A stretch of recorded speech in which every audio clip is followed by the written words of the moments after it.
I think I must start by introducing myself to the Minister.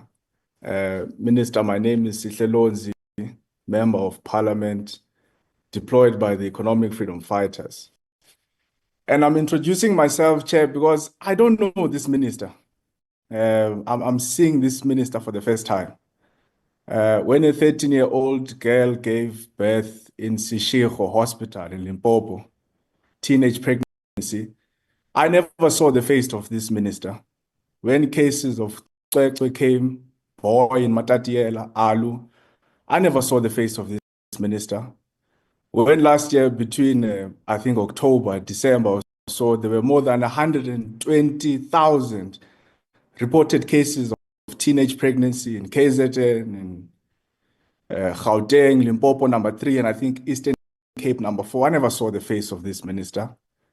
When the rape victims of Omotoso didn't receive justice, and the judge literally said it was as a result of the incompetence of the NPA in her judgment, effectively saying these people were supposed to receive justice, but because of the inefficiencies of the prosecutors, the NPA, a rapist is now free to roam the streets of South Africa. I never saw the face of this minister. So I don't know them.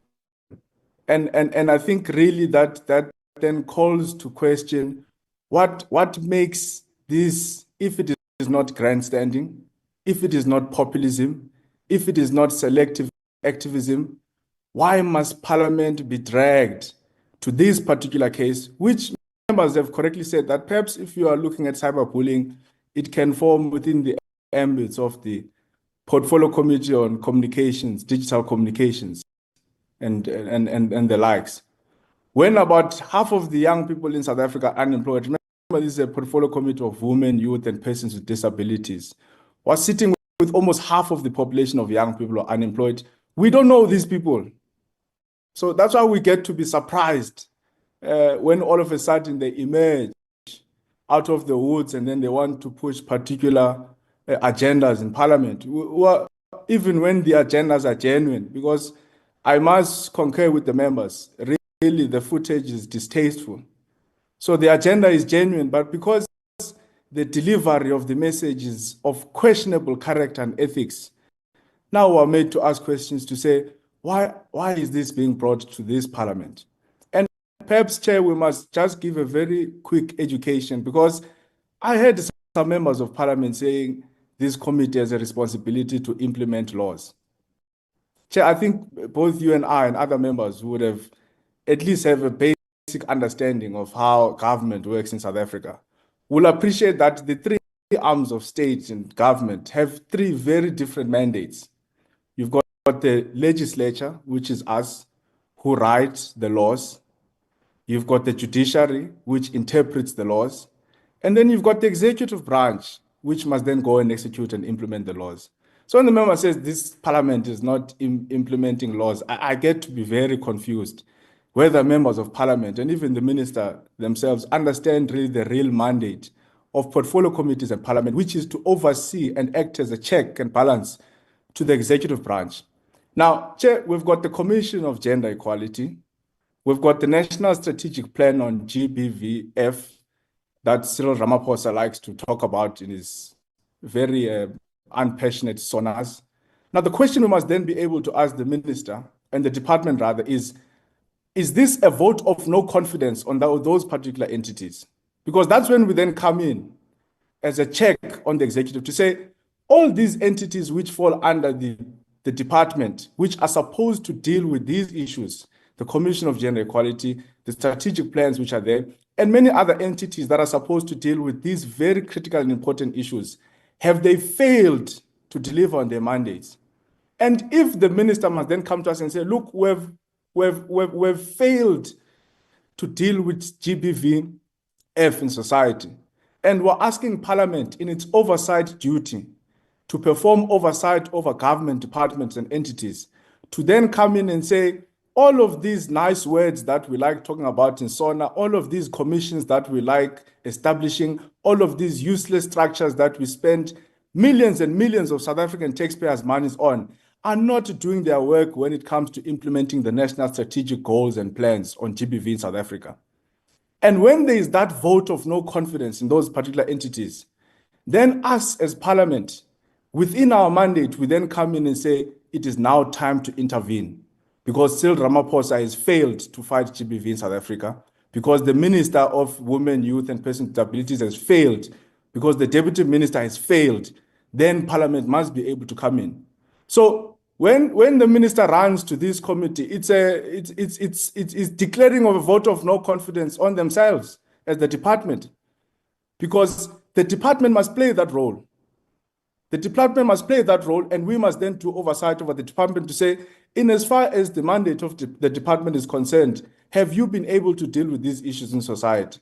And then if they are saying to us, no, we've not been able to deal with it, then as parliament, we can be able to come in. Because I'm happy because I listened to one of the interviews of this particular minister or deputy minister, and then they corrected the remarks which we saw in the media that they are summoning this individual to parliament. Because my first thing was that they've got no powers to summon anyone to parliament.